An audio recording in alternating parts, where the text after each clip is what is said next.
Олесю, зараз ми є у Львові, але ти, коли почалася війна, жила у Бердянську. Коли ти вирішила виїхати, і що було вже такими сигналами, що війна все ж таки почнеться? Ну, виїхали ми відразу, але сигнали були ще з грудня, напевно, тому що почалися мінування шкільних закладів, шкіл. Я працюю там в школі, і, напевно, з грудня почалися такі систематичні мінування. Майже кожен день ми виводили дітей, і таке було настрої дуже такі негативні, тому що це продовжувалося, і було видно, що до чогось воно йде. Ну, тобто це сприймалося реально як натяк від Росії?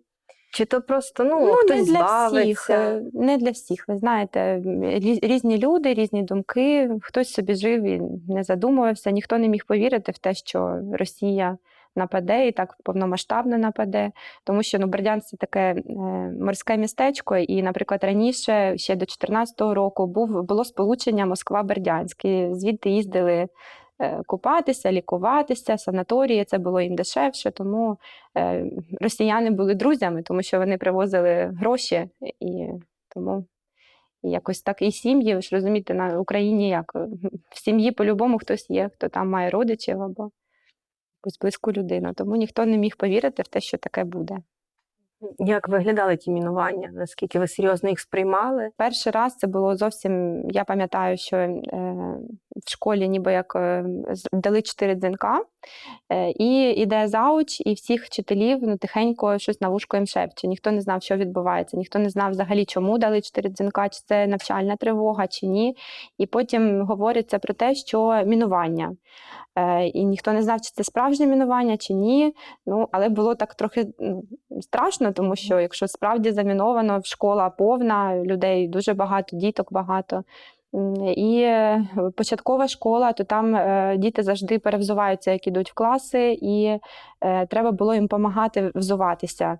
Всі панікували, особливо, вчителі трималися спокійно, але діти є діти. Вони злякалися, багато хто почав кричати, і особливо старші, що не дивно, плакати, було їм страшно. Було там 2 виходи, так все було, в принципі, структуровано, все так ми виходили гарно, але все рівно була штовханина, тому що це діти, це паніка.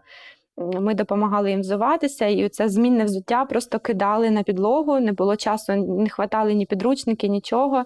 Навіть деякі діти куртки забували, і потім швиденько вчителі свої знімали або бігли в школу, і там просто так от засіяно, перший поверх, початкова школа, засіяно взуттям дитячим. Це таке трохи моторошно. Виводили дітей трошки подалі від школи і стояли, дзвонили, писали в чати батькам, щоб забирали дітей. Це тривало підряд, і потім вирішили ніби як зробити, перейти на онлайн, я вже не згадаю, чи то онлайн, чи то канікули зробити. І так ми посиділи ніби вдома, потім знову вийшли і знову. І так тривало весь грудень, поки ми не пішли на ті канікули зимові.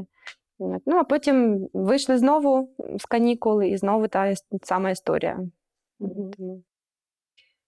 А коли вже переддень війни, ви збиралися виїхати якось швидше, так? Чи переддень родичі? Знаєте, я ж в школі працюю, і деякі іграшки, різні навчальні предмети, то я купую за свій рахунок і приношу в школу, тому що треба якось, того не вистачало, тим паче у нас школа з інклюзивним навчанням, і мали робити ремонт, мали ці інклюзивні субвенцію цю кинути на ремонт, на всяке обладнання, але поки не було цього, і вкручувався як хто міг. І я за день до того на новій пошті отримала посилку, такий дуже класний балансир, все, я вже придумала, як ми будемо займатися з дітками, і принесла його в школу.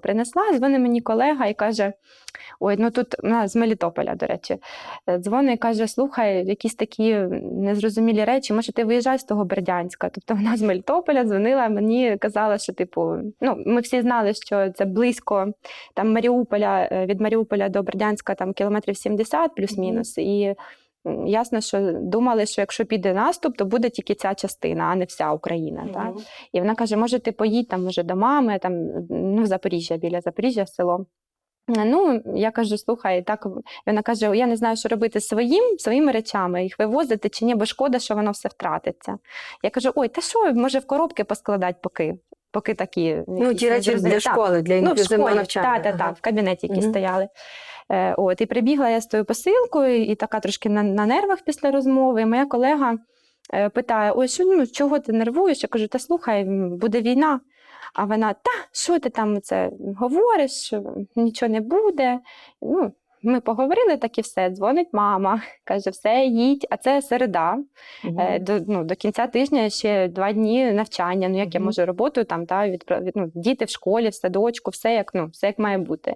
Ну, кажу мамі, ще й на четвер я записана була до стоматолога. Кажу: мама, ну як же я зуби не зроблю? От, і так ми залишилися з такими так трохи нервами, на нервах ми були.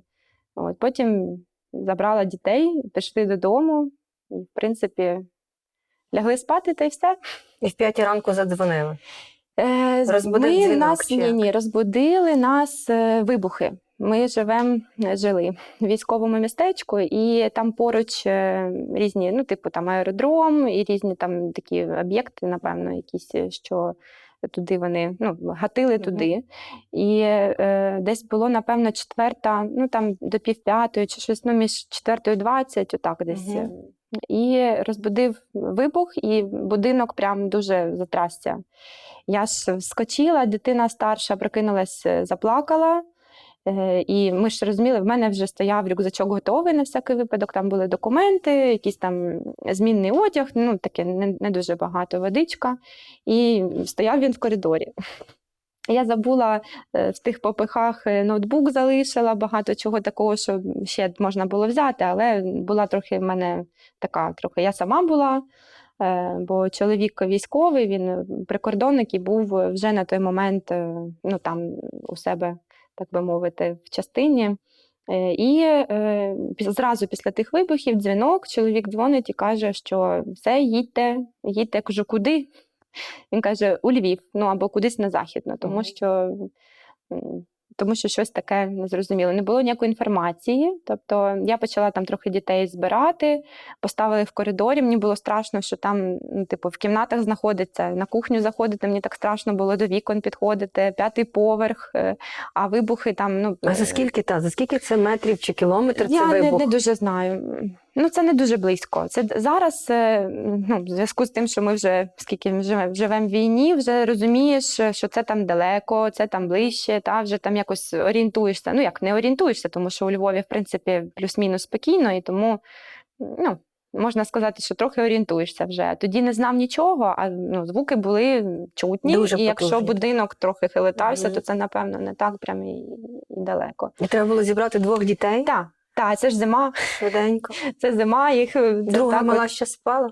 Вона прокинулась, тому що я її зразу, в мене інстинкт, вони сплять окремо, але вона вночі прийшла до мене, і виходить, що я її просто схватила з ліжка, побігла до старшої, схватила старшою в коридор.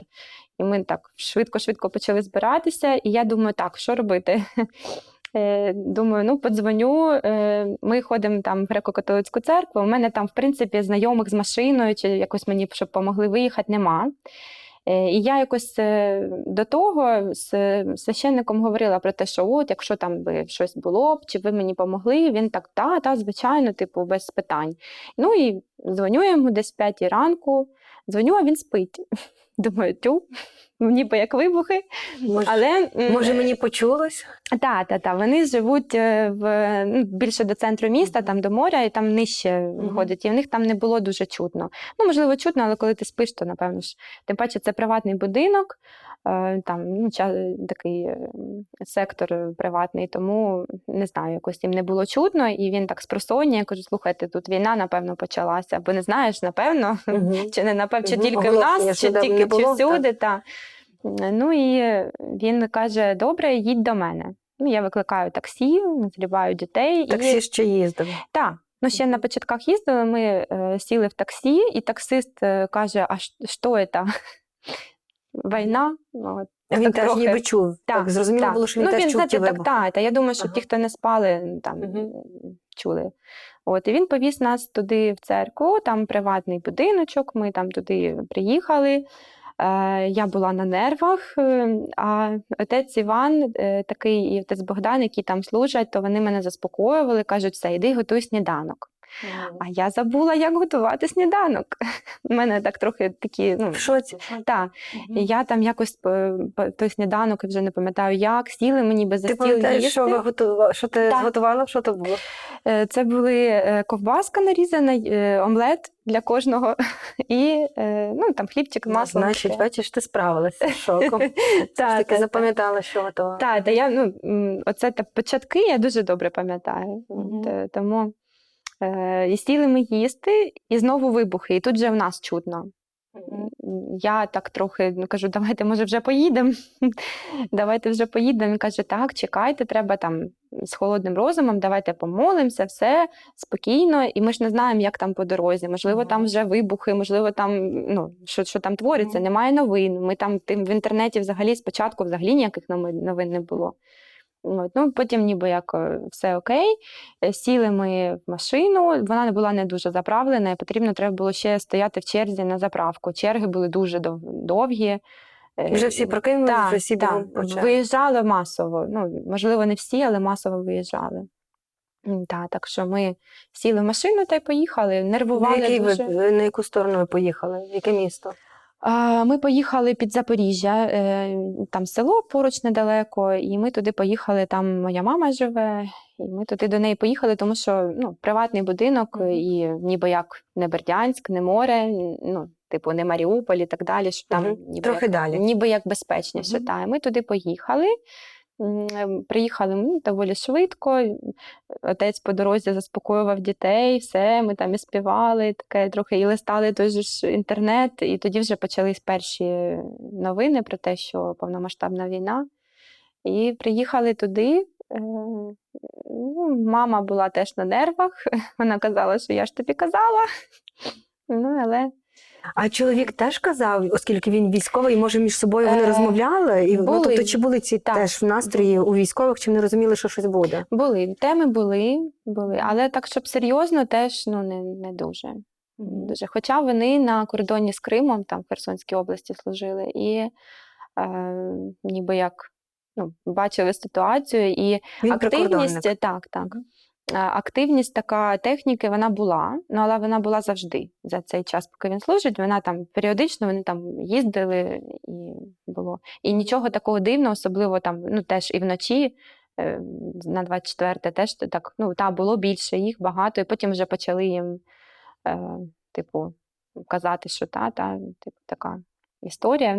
Ясно, що вони звідти їхали, тому що не було там оборони побудовано, як ми всі знаємо, що Херсон був взятий майже відразу, так як і Бердянськ. Тому що ми виїхали 24-го, а 26-го Бердянськ вже окупували. Чи там, плюс-мінус, я вже не пам'ятаю дати. 26-го, а 27-го вже почалися протести місцевих. Так, до речі, про те, що як окупували тихо. Тобто вони просто заїхали і все. Ніхто там не було ніякого супротиву, не були вони там якось, не було такого прямо агресивного захоплення, так би мовити. Вони їхали на великій техніці, люди знімали це з вікон. Там залишилися дуже багато вчителів, якась частина, не кажу, що прям дуже багато, але вчителі залишилися. І на початках там при школі вони допомагали маріупольцям, коли це все.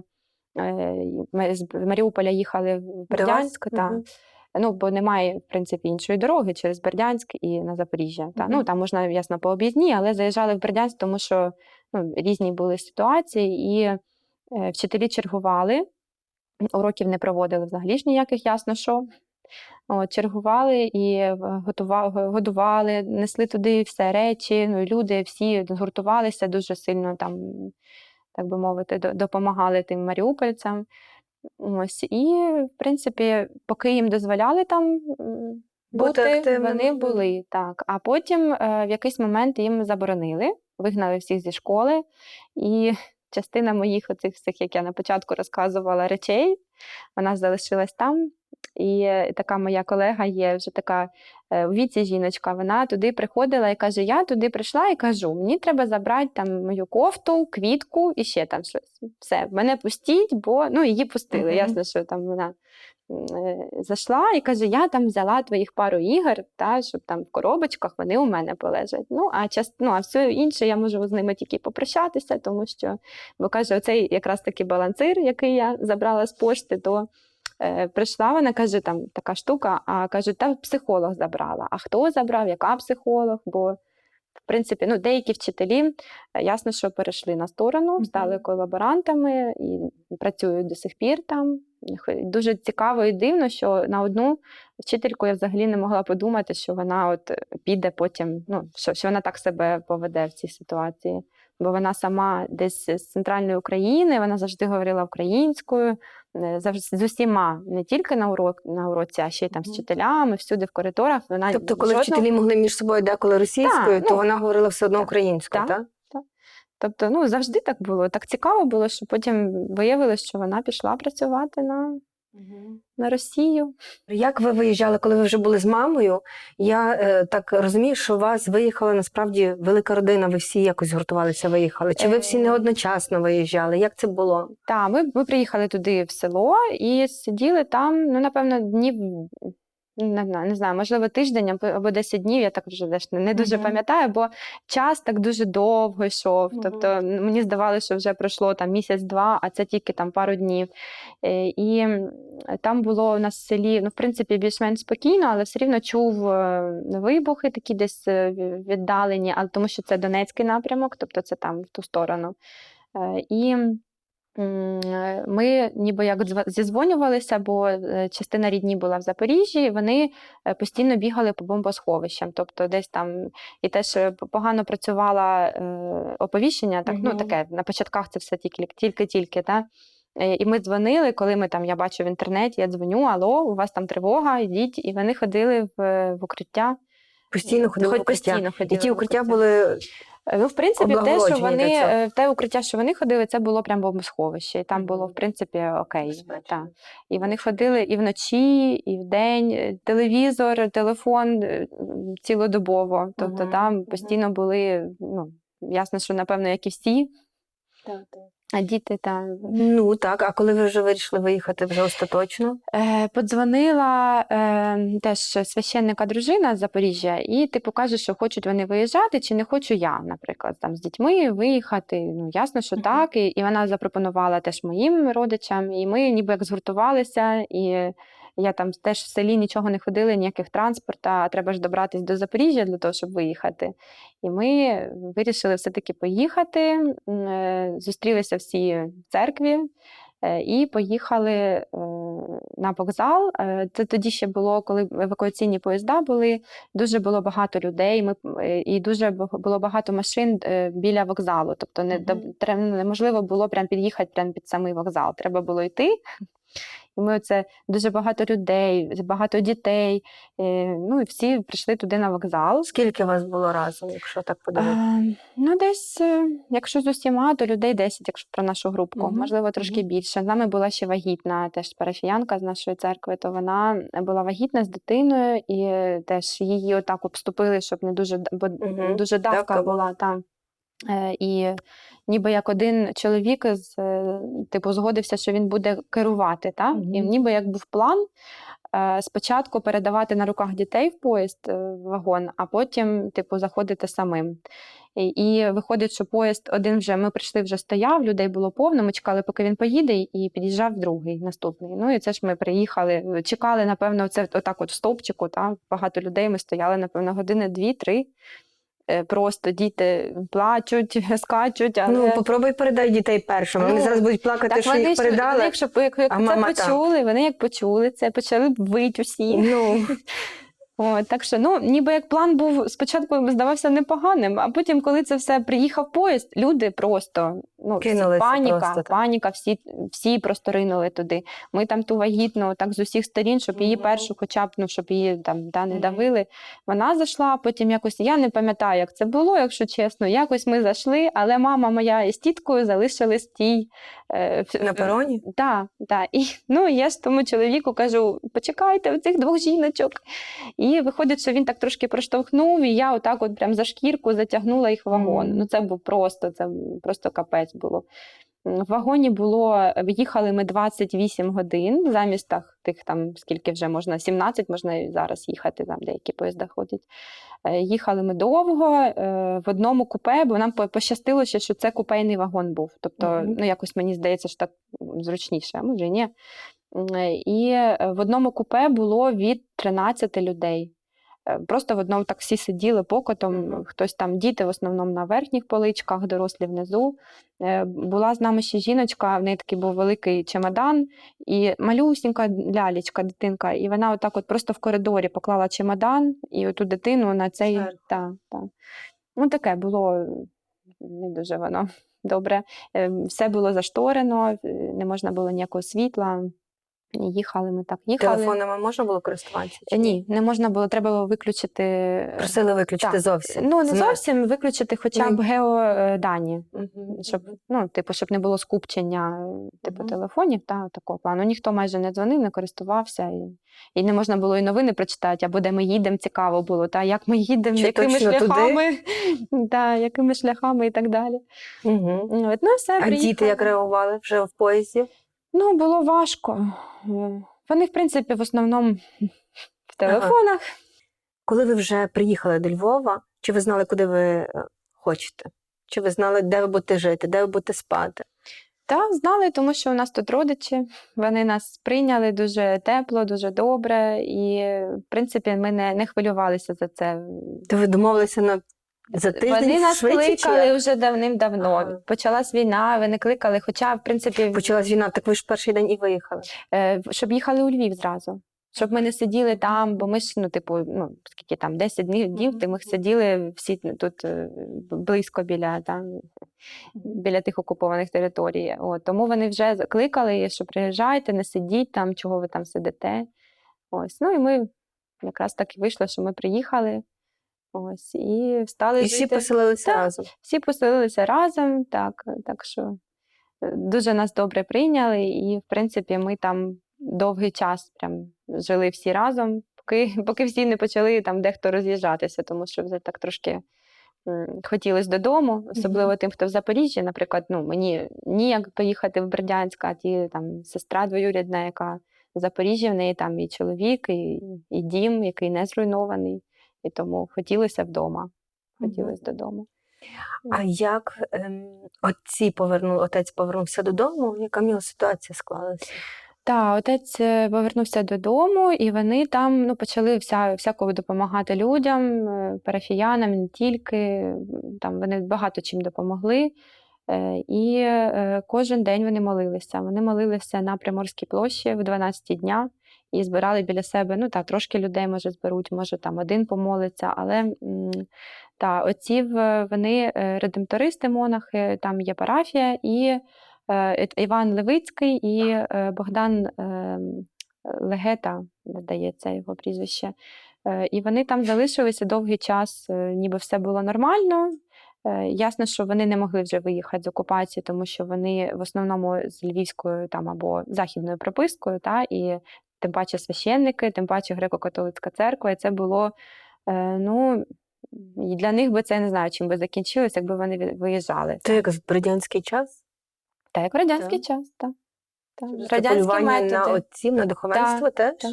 І все закінчилося, на жаль, вони в листопаді все-таки вони попали в полон. Тобто їх засудили незаконно, ясно, що прийшли з обшуками, коли не було їх вдома. Прийшли з обшуками і, ніби там не знайшли зброю, вибухівку і так далі. Знайшли ніби? Ніби знайшли, так. І навіть є в інтернеті відео, як допроса священника, Допитів. допитів, що типу, що це, хто це і так далі. Ну, там немає конкретики, а вони кажуть, от бачите, ми тут.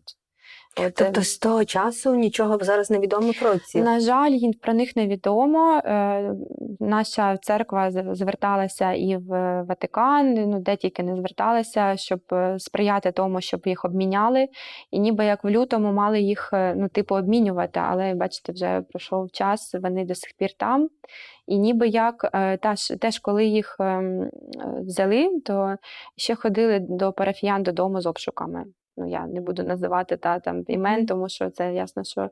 Але там церква невеличка, і людей небагато, і вони ніби як шукали, теж, напевно, щось шукали. Тому що, ясно, що в Бердянську, наприклад, в основному править Московський патріархат, як вони себе називають, православна церква. Тому ясно, що це як кістка в горлі. І теж там багато літератури, типу літератури якої? Там Україна і Бог, там, типу, книжечка. І вони там показують, що це... Потім, значить, там, де отець молиться за окуповані території Донеччини, за переселенців, за повернення священиків до осідку свого, і теж вони, бачите, типа, що от такі вони. На жаль, з ними немає зв'язку ніякого, ні в листах, ні в телефонних, тим паче, розмовах. Просто ми не знаємо, як. Отець Богдан, він має теж хворобу, чи цукровий діабет, якусь таку, що потребує ліків. І трохи хвилюємося. Взагалі хвилюємося, тому що за всіх священників, за отця Івана і за отця Богдана, тому що ніхто не знає, як вони, що з ними роблять, можливо, і тортури якісь, тому що на відео там видно, що погляд такий, по погляду видно. І... Тобто ви знаєте тих людей і знаєте, як вони виглядають? І видно, що вони переживають в якомусь стресі? Це так, дай Бог, що тільки стрес, щоб це не було тортури якісь чи такого плану. І молимося за них і намагаємося якось, церква робить всі кроки для того, щоб повернути їх. Ніби як хтось там говорив з парафіян, що вони знаходяться в Бердянську, не в Криму, не в Росії, тобто їх не вивезли. І вони знаходяться десь, чи в колишньому поліція, там, щось якісь, я не знаю, як це злочин, відділок поліції. Типу того. І ніби як їх годують там 3 рази в день. Ще було, що, знаєте, я ще забула про те, що коли їх взяли, то взяли ще нашу парафіянку. А її дочці щось років 15, і вона залишилась, в принципі, сама. І всячески її там підтримували, дзвонили, як там, що, і не було довго, це вже, знаєте, пройшло багато, я вже не дуже пам'ятаю, як там була ситуація, але парафіянка теж була затримана, і, по-моєму, їх там кілька, 2 жіночки ще було з ними затримано, але їх відпустили, одну тримали недовго, бо вона така, літнього віку, і, в принципі, напевно, якось все окей, а ту, що в неї дитина, 15-річна, то її тримали десь тиждень. І уявляєте, як дитині це не зрозуміло, де мама, що з нею, як, чи повернеться, як далі. І це дуже важко. Їй всі дзвонили, пробували підтримувати. Вона говорила, ні, ви мене нічого не питайте. Нічого не питайте, тому що не можу. І все. І потім ніби як відпустили. І... А як виїжджали інші? У вас були знайомі, які мали дітей з інвалідністю на візочках чи як? В мене є колега, вона теж працювала в школі, і в неї дитини є певні з особливими потребами. І вони теж виїхали з Бердянська відразу майже до родичів Запоріжжя, але теж вони були на 8-му поверсі, якщо не помиляюся, вони постійно спускались в укриття. В неї хвора мама і ця дитина, і вона оце постійно дуже на нервах. І я їй все вмовляла, кажу, їдьте в Львів, тому що тут і краще, і з ліками, і так далі, бо ліків не було, які він там приймає. Ми там пробувала по Львову шукати ті ліки. Якось було так важкувато. І вона, в принципі, прислухалася, чи як це сказати, чи зважилася на цей крок, тому що це ж важка дорога, дуже важка. Теж в цьому евакуаційному поїзді це ще було вже було більш-менш не така прям давка, ну, але все рівно це було багато людей, паніка. І вона каже, як я поїду туди, на той вокзал, як я їх затягну туди.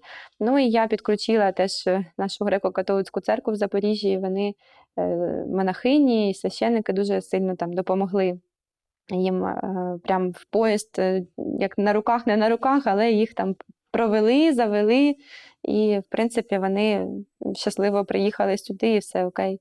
То і маму теж, І маму, тобто так. всі вони теж Трьох, так. врятувалися. Так, так. Трьох зараз живуть тут, знімають квартиру. Таке трохи їм важкувато, ну, але пробують якось скрутитись. Як сюди ви приїхали, то теж волонтерством зайнялись, так? Хтось з вас? Так, ми приїхали відразу, і на наступний день ми з мамою пішли в Карітас. Ну, типу, бо мама теж в Запоріжжі працює в Карітасі, і, типу, каже, давай підемо, може, там якась треба допомога. Ну, ми відразу і пішли. Вони нас записали, типу, в списки, типу, ті, хто там хоче допомагати, ну, але такі не подзвонили. І мама так все, ну, у мене, розумієте, теж діти, так надовго не залишиш, і взагалі вони ще там, ну, плюс-мінус маленькі. А мама така більш мобільна. Я кажу, або ви сидіть з дітьми, або я. Ну, і якось ми пішли в вокзал залізничний, і там ніби оці волонтерський пункт був. І прийшли, і говоримо так і так, треба якась допомога. Ну, питають, хто ви? Мама лікар. Ну і все. І ви вирішили, що мама буде волонтерити, тому що вона більш така зможе допомогти там медично, як медик. І на другому поверсі Львівського вокзалу вона там надавала допомогу, якщо комусь погано, або там приїжджали якісь, знаєте, ті вагони з тими, хто мав якісь там певні, ну, або інвалідність, або, ну, теж треба було, щоб на всякий випадок був лікар. От, і мама, в принципі, довгий час так ходила, допомагала, волонтерила. Ось так що. Це файно. Так. А як чоловік зараз? Де він воює, що він робить? Так, він до сих пір там. Були вони вже багато де.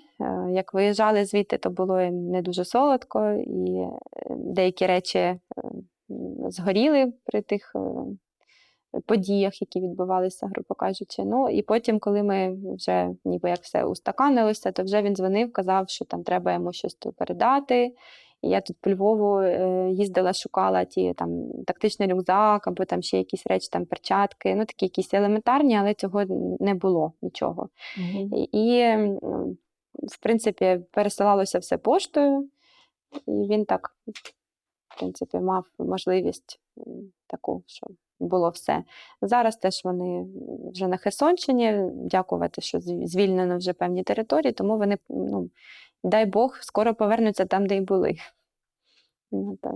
Чи шукали теж по тих територіях, чи там, де він служив, чи там, де його рідні, чи там, де ви жили? Чи шукали атовців, чи шукали активістів? Так, звичайно. Ще момент був, ми ж в школі, і в нас є діти з учасників АТО.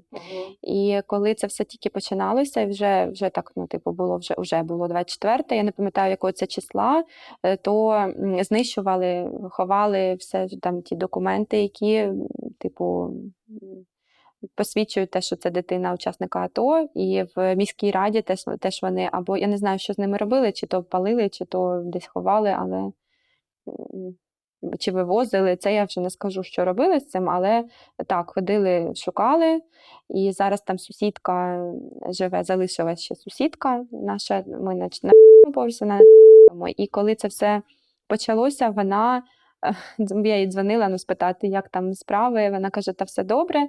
Я тут в зошит записую колаборантів наших сусідів. Я кажу, ви там обережно записуйте. Але добре, зберігайте цей зошит, він буде нам потрібен ще. Так, це точно. А багато їх є? Взагалі, що кажуть? Плюс-мінус. Ну, я не кажу, що так багато. Ви знаєте, останніми роками Бердянськ все-таки, ну, було таке багато патріотичного виховання дітям в школах, там, в садочках. Це якось на якийсь інший рівень вийшло. Якщо, наприклад, раніше якось, можливо, було не так, а то останніми роками було добре. Тим паче це ще Азов, і Майдан, і це все, ну, типу, все було на слуху, і були люди, які вже служили, і, в принципі, якось було, що, ну, в принципі, настрої були різні. Не скажу, що їх там прям дуже багато колаборантів, ну, але Є і такі. Але була інформація теж, що коли війна почалася, то жоден керівник комунального підприємства не перейшов ніби на бік Ні окупанта. водоканал, ні там, ні що там ще. Ну, А коли десь за кілька місяців поставили заступника мера, якогось двірника, як ви на то відреагували? Та як? Ну, це ж окупована територія, вони там чудять, як можуть. Да. Всі дії, які робить Росія і росіяни, то це і ті колаборанти, які співпрацюють, і неможливо зрозуміти, для чого. Чи вони не думають про те, що коли це все закінчиться і буде перемога України, а вона буде, що це все повернеться, і що вони будуть робити? Ну, там дві дороги, або в тюрму, або в Росію. Чи в них є Або на той варіанти? світ. Ну, або на той світ, третє ще. Тому не зрозуміло, чим керуються люди. Вони там, особливо теж моя колега, я не розумію, чим вона керується. В неї там дитина, вона, в принципі, працювала, все в школі працювала, все окей.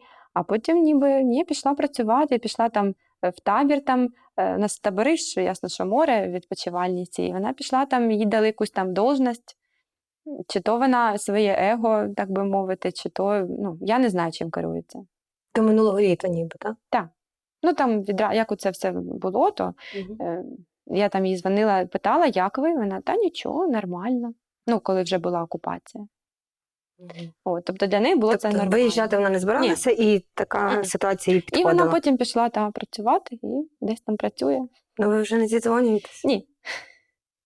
Ні, так що. Ну, а так, в принципі, сусідка, та, що залишилась, вона перший час включала світло в квартирі для того, щоб було видно, що хтось живе. У вашій квартирі, де ви жили? Так. В неї ключі, вона входила, включала кожен вечір, що типу... Для того, щоб туди не заселився ніхто з росіян, так? І недавно, буквально там уже місяць тому, дзвонила, говорила, що вже питали, чи хто там живе, чи там не вільна, чи вільна, бо мальчики хочуть пожити. Ну, а дякуючи моїй сусідці, вона сказала, ні, вони живуть, все окей. Так що, типу... Ну, зараз живучи тут, ти пильнуєш те, що відбувається в Бердянську. Кожен день дивишся телеграм-канали. Так, як на початку, як тоді Саратово цей підірвали корабль, яке було, яка реакція була. Це було просто дещо. А тепер оце, що кожен раз там бавовна? Бавовна радує, але все рівно хвилюєшся за людей, які, в принципі, там залишились і не перейшли. І взагалі, особливо, то, що таке, то що там квартира або ще щось, то таке вже. Тим паче, я ж розумію, що це аеродром, що коли буде вже такий наступ конкретний, то, скоріш за все, або, можливо, квартири то й не буде. Складеться будиночок та й все. Але життя людей важливіше. Тому, якщо якісь там такі новини, ти радуєшся, але, звичайно, ще пишеш або дзвониш там тим, хто знайомі залишились, як ви? Чи це не біля вас, чи це все в порядку. Ті, хто там залишились, до них приходили з обшуками, не обшуками, але приходили там перевіряти, чи хто прописаний, як там, типу, чи де він, якщо це чоловік особливо, чоловіки, де він, як він, чи він служить, чи не служить, чи може партизани, чи ще щось. Там жорстко, не скажу, не знаю всього, тому що люди, які там залишились, не все говорять. Але з того, що знаєш, то там, таке. Мені б неприємно було там залишатись. Лесю, коли ти будеш готова повернутися так остаточно? Які умови мають бути дотримані, щоб ти відчувала себе в безпеці, своїх дітей? Дуже важке питання. Ніхто ж не знає, як воно закінчиться, в якому вигляді воно далі буде продовжуватися. Всі ж ми розуміємо, якщо навіть бойові дії закінчаться, то Росія може далі обстрілювати. І тут незрозуміло, коли, як. Хотілося б повернутися. Це моє рідне місто, і хотілося б сприяти його розвитку і бути частинкою цього, щоб це відбудовувати. А там як вийде, не знаю вже, як воно буде. Але як ти собі це бачиш? Чи це має бути звільнена вся територія України, і ти б тоді вже спокійно вернулася? Тобто це не тільки там Запоріжжя, Бердянськ, Херсон, все довкола. Дивіться, Херсон звільнили і його продовжують обстрілювати. Якщо навіть Бердянськ звільнять, з Маріуполя будуть обстрілювати тут якби без варіантів. Чи там звідки? З тих позицій. Тому поки ми не звільнимо всю Донеччину. А Крим? І Крим. Тобто поки зовсім ця Україна не буде хотілося б. В ідеалі хотілося б. Просто, яка ситуація буде, ніхто не може спрогнозувати. Якщо Крим, наприклад, не звільнять, а звільнять всю територію, окрім Крима, то чи не будуть вони звідти? Якось там щось, не знаю. Немає уявлення. Немає. Якщо спочатку ми так приїхали, і нам здавалося 2-3 тижні на Пасху вдома, на Різдво вдома, добре. А то потім після Різдва вже немає ніяких там варіантів до чогось приурочувати, якось там. Військові щось говорять, скільки це приблизно може бути? По-різному говорять. Хтось говорить, що влітку будемо вже купатися в Азовському морі. Дай Бог. Дай Бог. Так. Тоді будемо молитися за отців, за всіх наших воїнів. Так. Нехай та перемога буде швидше, хай всі повернуться додому. І дякую тобі. Дякую вам.